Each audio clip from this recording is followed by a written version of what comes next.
There's energy in the room. I don't have to create all the energy in the room. So, Billy, thank you so much. I think that if you are actually going to do an event, you need a host like that. So, it's pretty much. So, give it up for Billy and his crew. There, thank you so much. All right, so I'm going to talk about market shift. How many of you are frustrated and sick of the market? Anybody? Yeah? Like everybody's kind of thinking like, hey, when is this going to turn around? When is this going to get better? Are we all done talking about efficient growth? Right? Everybody's like, well, growth at all cost is gone and efficient growth, but what does that mean? So I've been told, this is a very interactive crowd. I saw that people walking around and doing high-five. I've never seen that before. So tell me, I want interaction over here. So if you make eye contact, I'm going to talk to you, and you're going to talk to me. So we're going to do that part. So what does go-to-market mean to you? Somebody define go-to-market for me. All right? To me, starting internally, making sure you've orchestrated your cross-functional revenue engine internally to provide client value from the outside in. Wow. Give it up. That's a big, there were a lot of words in there. There were. I mean, yeah, it's pretty good. I mean, that sounds brilliant. That's one way to really, really sounds brilliant. All right. Yes, ma'am. I don't know that I can top that one. Yeah. Oh, you can. Use less words and you'll be good. Using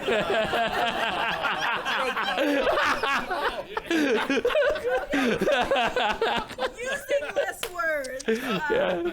Go-to-market is really how we get. Go-to-market is really how we get what we want to sell into the hands of the people we want to sell it to. Ooh, look at it. Simple, straight up. Look at that. That's good. That's good. All right, Carrie. All right, this side over here. Doug Lemon.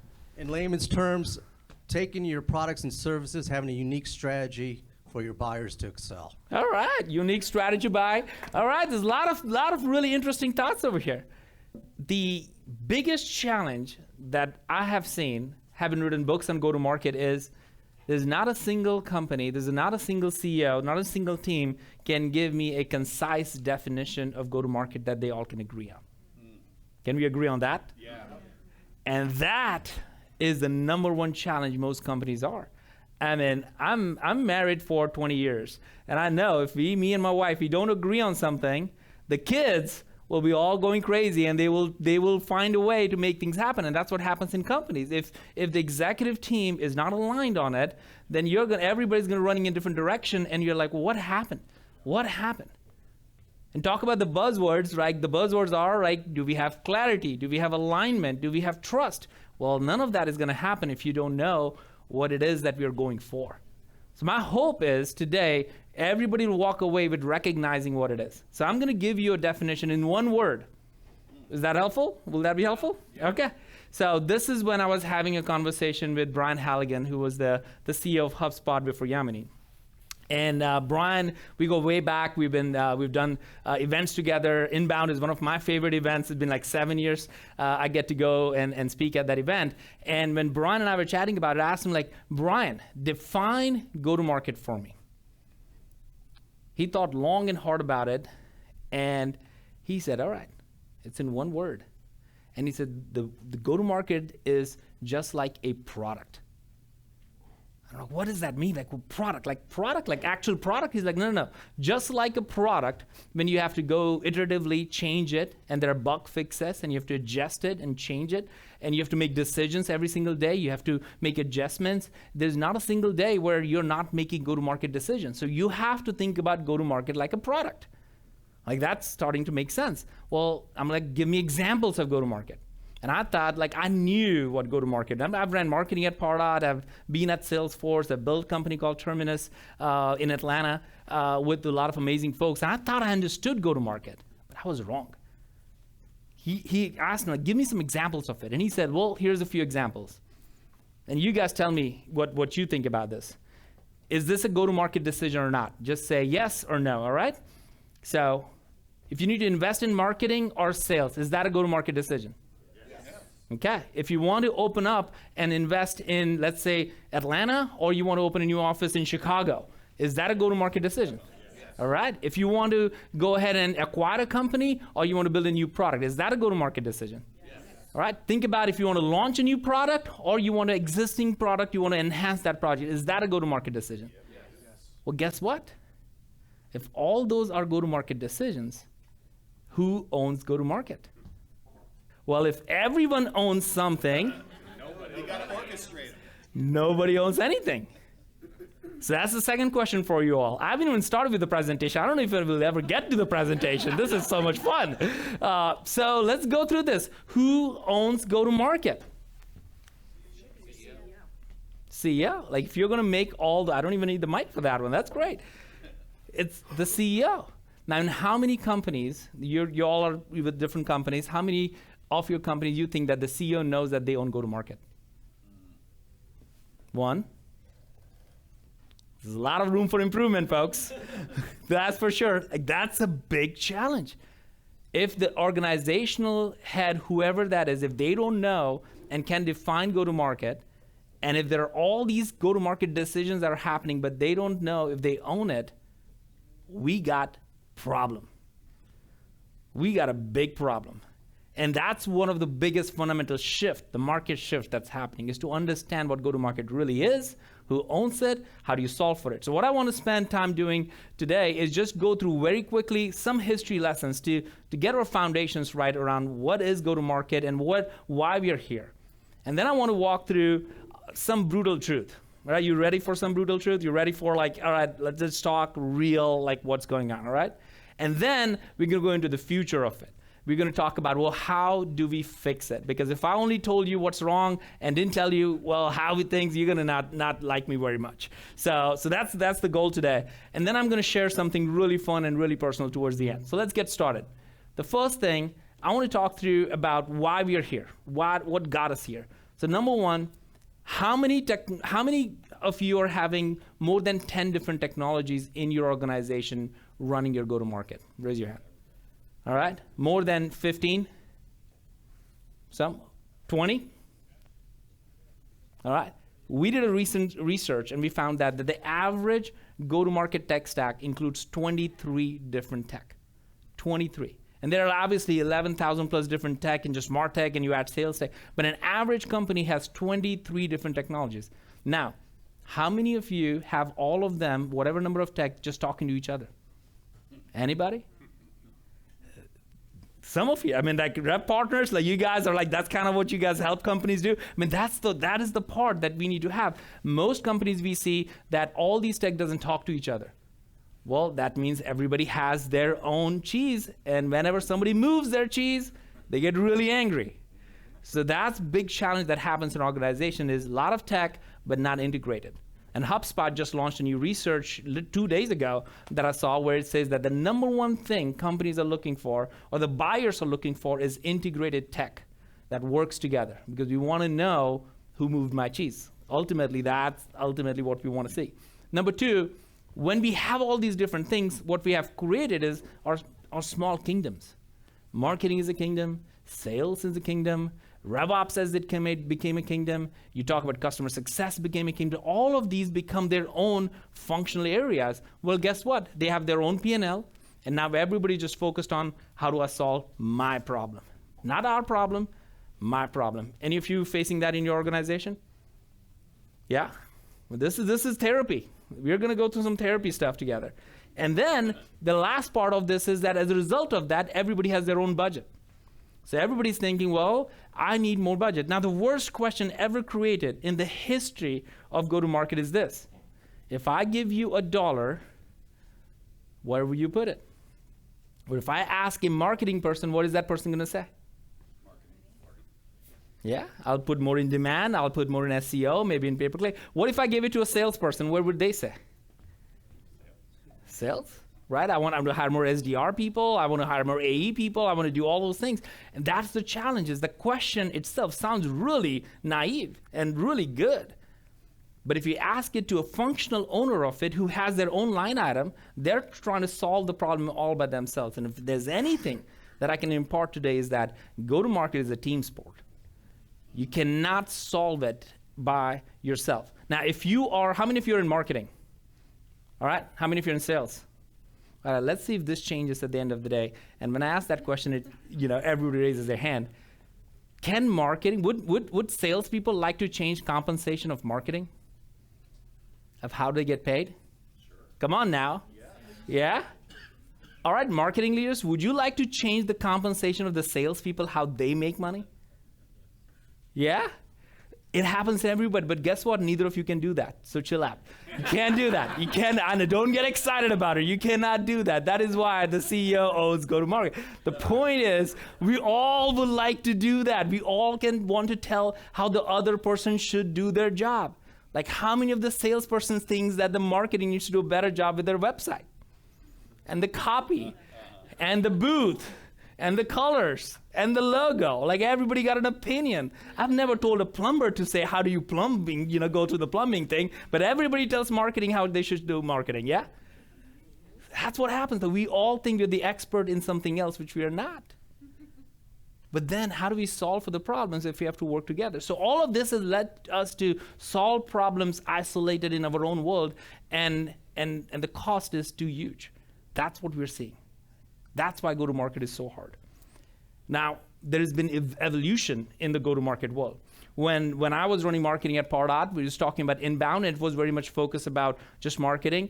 It was really interesting. And then it moved into, you fast forward maybe 10 more years, and so marketing, inbound and outbound. How many of you have heard about or have done some ABM work? Right, like that's been the next evolution of it, and I happen to get a chance to write a couple of books and build a company around that. So I know that world really well. And now when I look at the world, and I'm learning, and that's the one thing I want everybody to recognize, that nobody has it yet. Nobody got this whole go-to-market idea fully figured out. We all have to learn very fast as things are changing. And what I'm learning is that there are more than one go-to-market motion. It's not just inbound, and it's not just outbound. As a matter of fact, we identified there are 6 different types of go-to-market motions. We are a research and advisory firm at RevPartners, so this is what we do. There are over 60,000 people who read our research called GTM Monday every single Monday. So we bring out what's going on, we do surveys to find out, and we found out there are 6 different go-to-market motions. Now think about the complexity right now. The world has changed. We go from growth at all cost to what we call efficient growth. The second part changed is now it's not just marketing and sales, but now you have all these different functions that have come up and popped up that you have to figure out how to work together. You have all these different technologies now that you have to figure out how they integrate. And on top of that, if that wasn't hard enough, now you've been asked there is more than one way to grow. And last I checked, most of us in this room didn't have more budget to spend, did you? How many of you actually got more budget to spend in 2024 than last year? Nobody? But you have to solve. You must be doing something right. Can you please come here and tell us what to do? I work at a very small company. There you go. All right, a percentage growth for you. Thank you, though. Right? I mean, that's big. Our research shows that 95% of the companies haven't seen a single cent grow in their marketing and sales budget, their go-to-market budget. So how are you going to solve for this? How are you going to? So right now, if you're feeling exhausted, frustrated, I need more coffee, I get it. But you're not alone. You're not alone. This is a standard thing that's happening in the marketplace. What we're here to figure out is how do we solve for it? These are the constraints, these are the cards we have dealt with. What do we do? Where do we go? And there's a lot of data. I'll go through a couple more brutal truths, so hang on to it before we get into where do we go and how do we solve for it.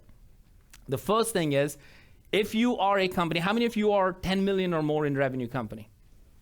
All right, this is an interesting thing. How many of you are in 50 million or more in revenue company? All right, a few of you guys. All right. As we were building Terminus and as I was at Salesforce, here's something that I learned that I thought this was crazy. Even at Pardot, when you hit a certain milestone in your revenue, like at Terminus, and David, you and I were chatting the other day about it, you think when we hit $1 million in revenue, we thought, okay, this is great, we got this. Guess what? Everything started breaking again. Then we hit at 5 million in revenue. At that time, we really got this thing. Now we don't, there's nothing stopping us. Anybody felt like when you hit a certain milestone? The very next day you go in the office and everybody's like, it's breaking. The person doesn't know anything. We have these new customers. Now we need to hire a CS department and we need to hire what? I thought Friday I just went home and felt great. And then we're back and it's not working. You hit a $10 million milestone, everything breaks again. Oh, we need to go enterprise now. We need to have bigger deals. Our product needs to do XYZ things that it doesn't do, and we need integrations. And everything is breaking again. And this happens at a normal course, like 10 million, 25 million, 50. Anybody experience that? So you're going through an evolution and change and go-to-market at every single stage of your business. And that's what we call the valley of death. Every organization goes through that. You are in some sort of valley of death. You like it or not, you want it or not. The question is, are you willing and humble enough to acknowledge that? The valley of death would be like, hey, I got a great product, but I can't market. Now, no marketer is going to say that's a problem, but that does happen. You can market, but you can't sell. You have a great product. How many of you feel like, yeah, we have a problem with sales right now? Or you have a great sales, but you can't deliver. The product is not getting it to the market the way your marketing and sales, the buzz that has been created. Several of you are in that right now. How about you have delivered, but you can't renew? How many of you are in that?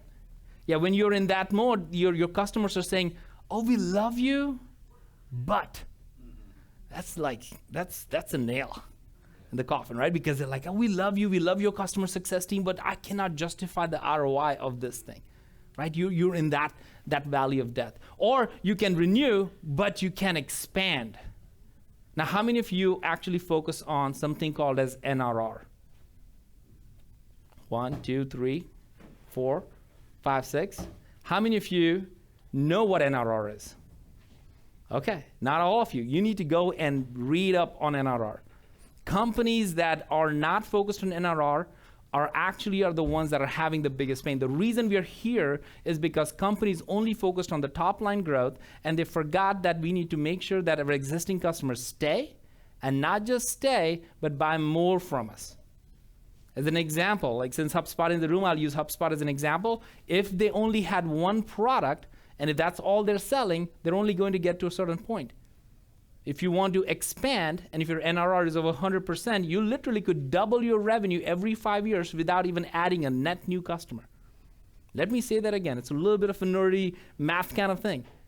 If your NRR is over 120%, you can double your revenue every 5 years without adding a single new customer. So it's a different mindset shift that you have to think about what is happening. So you can literally focus on your existing customer if you have a great product and have them grow with you and build new products to have them buy. You actually can grow faster, more profitable than it. That's one of the answers to the question, how do we have efficient growth? Efficient growth doesn't mean don't spend. You can't grow without that. But efficient growth is you need to know where to spend. And that's a big shift. So you're in some sort of valley of death at some given point. And if you know that, you can actually bring your organization together and figure out. And then most of us are having smaller teams and budget cuts that we all talked about. So we're all having these issues. Let me tell you a tale of two companies. This is using G2 data. The top company, as we advise companies, we're looking at their G2 data and we're using that as a proxy. They actually cut every single spend whatsoever during Q1 of 2023. And this is using G2 data as a proxy. So as they cut that every single spend, whatever they were spending on SEO and pay-per-click and events and just being in the marketplace, they immediately saw, and we were looking at the data right about this time, they immediately saw a drop in number of inbound that they were getting.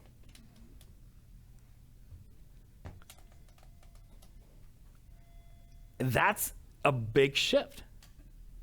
And so now this company has been asked to create more pipeline and more revenue, while the inbound they were getting are coming down like it's never been before. So they were struggling all the way up to Q1 of this year. They're like, whoa, we didn't realize the effects of not being in the market. So some of it is like, we just need to be in the market where our customers are. And if you're not there, you're gonna have significant quarter-over-quarter valley of death coming to you because you were just not there. While the other company we saw right around the same time, about 2021, happens to be working at, because we look at that data all the time for different companies, they just said, you know what, we're gonna go all in with it. and they just skyrocketed their growth because now they were coming across every single thing everywhere, wherever their customers wanted to buy, because in G2 you could compare this product versus that, and they were right there. So the point of all of this is that if you're not there, if you're invisible, you're gonna have a harder quarter coming towards you and a harder year for you. And when you think about go-to-market and you want to fix it, you want to be where your customers are. You don't want to be invisible altogether. So you have to figure out where can you invest. And so this is something that you can literally show. There's a research on GTM Monday complete on just this part of it to show internally, like we have to be where our customers are. There is no other way to go around it. And I know you probably won't see it, but we also created 15 go-to-market problems that you can just download and say, well, what problems are we solving for? And all of our research, over 5,000 people have taken this research, and we have never found a 16th go-to-market problem. So I challenge each and every one of you, as you take screenshots, print out, later on it's on GTM Partners website as well, you can literally print this out and take it to your company. And say, and your executive team, and saying, hey, let's figure out what are our top go-to-market problems, and then identify where to focus on. And this is one of the first things we do when we work with our clients, because most times the executive team will say, I think we have this problem. And you may have that problem, but it may be because of another reason. And so we came up with these 15 go-to-market problems, and our research shows the top 2 of all that we see all the time is, number 1, marketing, sales, and customer success out of sync. So your go-to-market team is out of sync. How many of you are facing that problem? Yep. And number 2 is that your customers love you, but they can't quantify the ROI. So they won't renew or expand with you. How many of you are seeing that? Those are the top 2 go-to-market problems.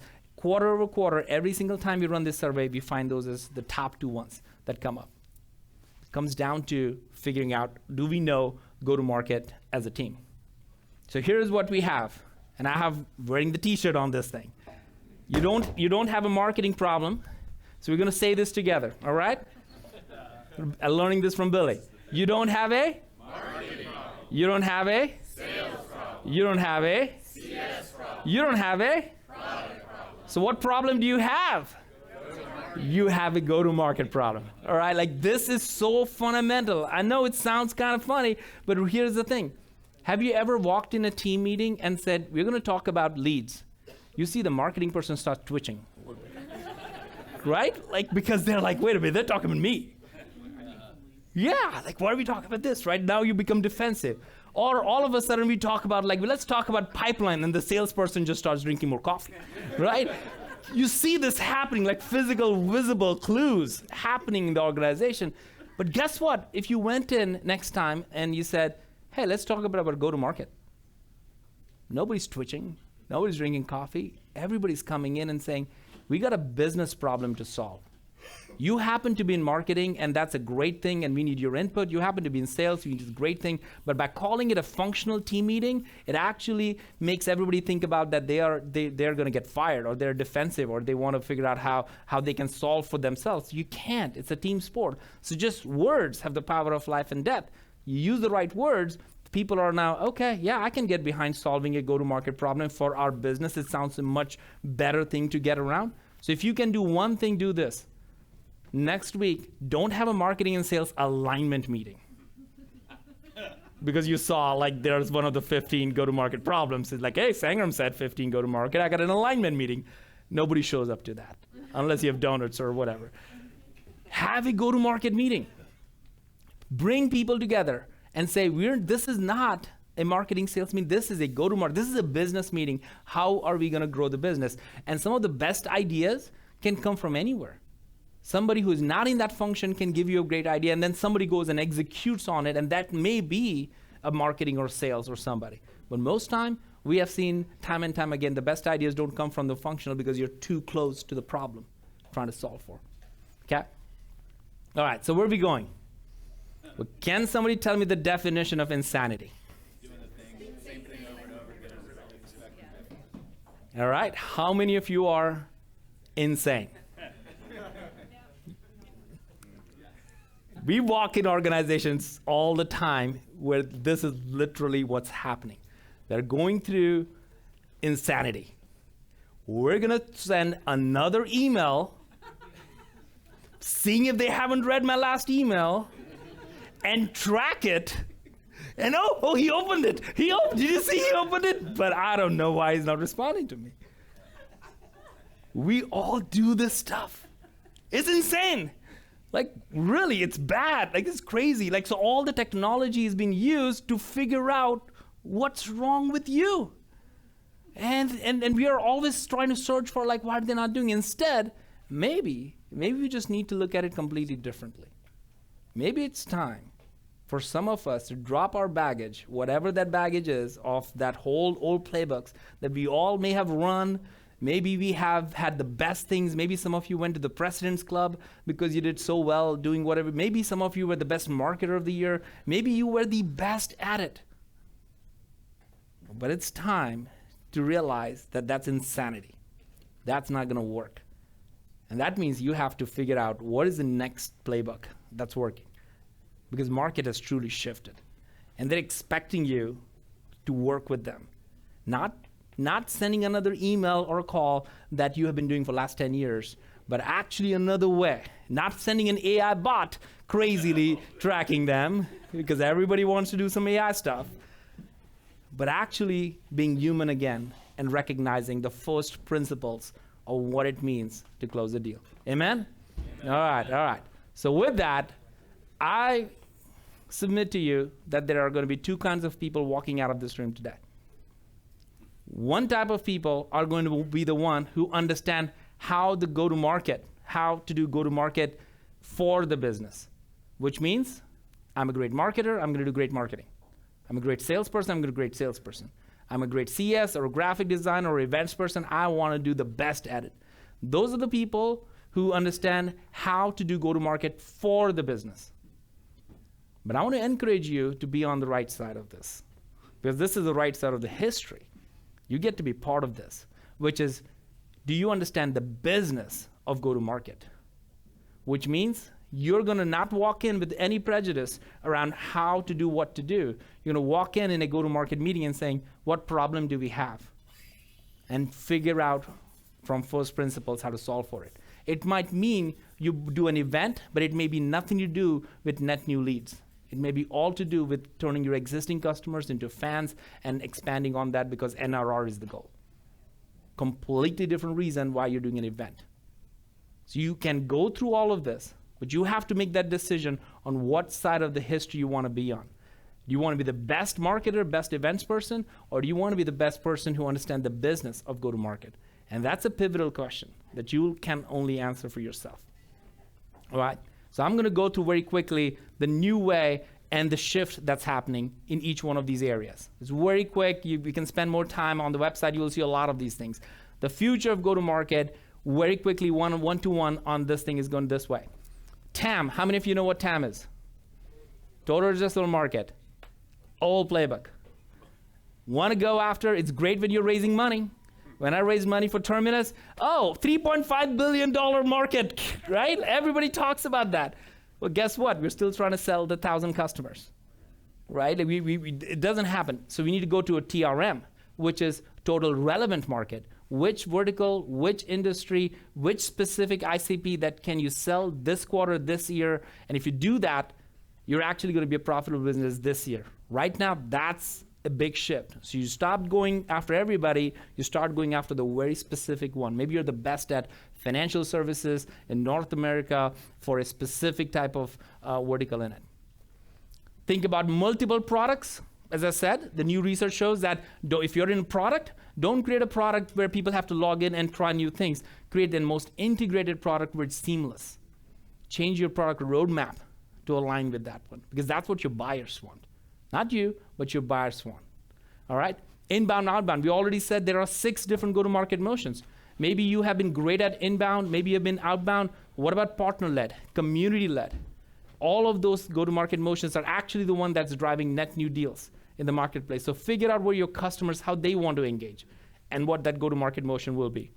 Sales heroics. How many of you have heroic sales in your organization? And God bless them. Like, you need them, especially now. But that is not how you're going to create an organization that can create the net new outcome that you want to have as an organization for go-to-market. So what you want is a go-to-market play. An example of that is, if you're thinking, I'm going to have a booth and a salesperson and that's it, that's an old playbook. That's how we all most of the time did it. Now you think about a booth and you have a marketing person, a salesperson, a product person there, and you're having all the meetings you need to have right there.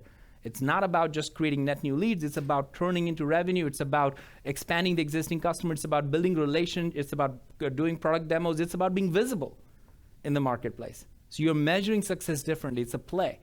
Not one and done, but a play that you're going after. ROI. Our research shows that it takes 30 days for your customers to think and figure out if they're going to renew or not. Not 6 months, not 1 year when it used to be. 30 days. That's awfully less time. In 30 days, you have to figure out, how do I make them really excited about the product, do the onboarding so well that they're also seeing ROI from it. 30 days. That's not a lot of time. So if you're going after 9 months and saying, hey, how you doing, Billy? Billy's gone to North Carolina, or wherever you're going, different locations. So you can't wait that long for it. Retention focused. If you are focused on retention, here's the question. How many of you ever said that I want to retain my marriage? Maybe you should have. That's a tough, nobody says that. Here we are, we're saying, I want to retain a customer. We already are talking about them like it's old news. So the words we use have the power of life and death. We have to think about that. It's not about retention. It's not about retention. It's about we want to grow with your company, with your customers, right? So think about the growth play, not customer success, but customer growth that you want to have. So think about the words that you use that will put life into those conversations, that will allow you to move forward on that. This one is tough one. Most of us, because we have siloed, we have scorecards for marketing, scorecards for sales, scorecards for product. I submit to you, and again, there are free dashboards on RevPartners. Create a go-to-market dashboard that everybody on your team and executive team across the board looks at it. And when they look at it, they understand what? The business of go-to-market. Not how many leads you got. Nobody cares. Not how many email opens you got. Nobody cares. Not how many ads you ran. Really, nobody cares. I mean, it's sad. But you have to look at it and say, well, what business impact did it have? What do I need to change? And you gotta have business metrics that everybody understands so that they can make changes for it. You don't want another landing page. What you want is an initiative where the customers will buy into that they want to grow with you. And finally, this is what I'm seeing more now than ever before, is that because people are not hiring a whole bunch of people in the existing team, but they're very open, organizations are very open to create fractional roles and says, I'm gonna hire a fractional person to do HubSpot integration. I'm gonna have a fractional person to run ABM campaign. I'm gonna have so leverage that. Like, you be the strategy in it and bring somebody who can do what it is for certain periods of time and just execute on it. I think this is the best year for people who are thinking about fractional as their roles, because most organizations are ready for it. So we believe this is all of this. This is a new mindset. We call it the go-to-market operating system. So I'm just gonna very quickly not go through every single one of them, but if you want to take a screenshot or if you want to have it for yourself, this is the go-to-market operating system. As you can see, it's not marketing, sales, CS, product. It is go-to-market. It's a business framework. We train PE firms and their portfolio companies through this. We teach a whole bunch of companies walking through it, and really at an executive, because go-to-market is change management. It is ultimately a change management. It is about helping companies make go-to-market, meaning business decisions in it. So we walk through all of that, and it's hard. It's really, really hard. So we do assessments, we do strategy, we get people certified in it, because ultimately, if you understand the business of go-to-market, you can then figure out how I can solve those problems for my company. So with that, I want to share something with you. Like, all I shared with you, and it for some of you, it's like, man, old playbooks are gone, new playbooks. Whatever I'm doing is insane. Maybe all I made you feel is like really bad. Well, maybe some of you are like, you know what? I need to just change the way I'm thinking about this stuff. Not just the market shift, but I need a mind shift on it. So I want to share something personal over here. This is my daughter. We'll play her video in a second. And I've written a few books, and she once Googled me and said, Papa, she's 9 years old. She's like, Papa, if I Google you, I see some of the stuff, but when I Google myself, I don't see anything. I'm like, why are you Googling yourself? Like, that's the first question I have for you. But she was just curious and wants to figure out. I'm like, okay, well, if you do something, if you write something, if you put something out there, chances are, like, people will, the world is recording everything at it. She's like, well, I want to be an author like you. Okay. Well, Grace, we got time for that. You're 9. Like, we'll take time, no problem. And she's like, no, I want to write a book right now. I'm like, okay, well, and she's like, what do I need to do? And I'm like, well, if you dream about it, if you think through it, you can figure it out. And I was really just not trying to create her hopes too high. I'm like, just you're 9, like, chill out, like, go play. Like, she's like, no, I want to write, I want to do this thing. And she's very determined. I'm like, okay. I literally said, okay, she said, what do I need to do? And I said, all right. Well, I just literally gave her a piece of paper and said, create a headline, create your chapter outline, and give me a book, your write-up, and once you do that, just give it to me, and then I'll find a way to publish it. And we ended the conversation there. This was like last summer. October of last year, she comes to me and hands me a manuscript. She has been working on this for 3.5 months, and she said, Papa, would you publish my book? I was like, I tell you, like, that was like, I was in tears. I can't imagine. Like, all right, I'll try to publish this book. And she wrote the whole outline, the whole chapters, and it's a really sweet book about, it's real heroes. It's not, Spider-Man is not just the real hero. The people around him is also heroes who do day to day. So she wrote a little book on it.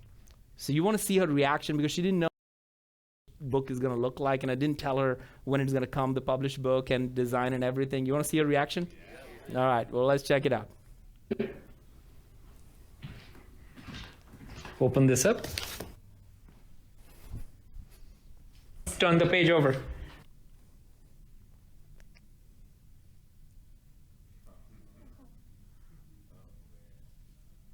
That's your book. Do you see your name here on the book? That's my fatherly voice. What do you say?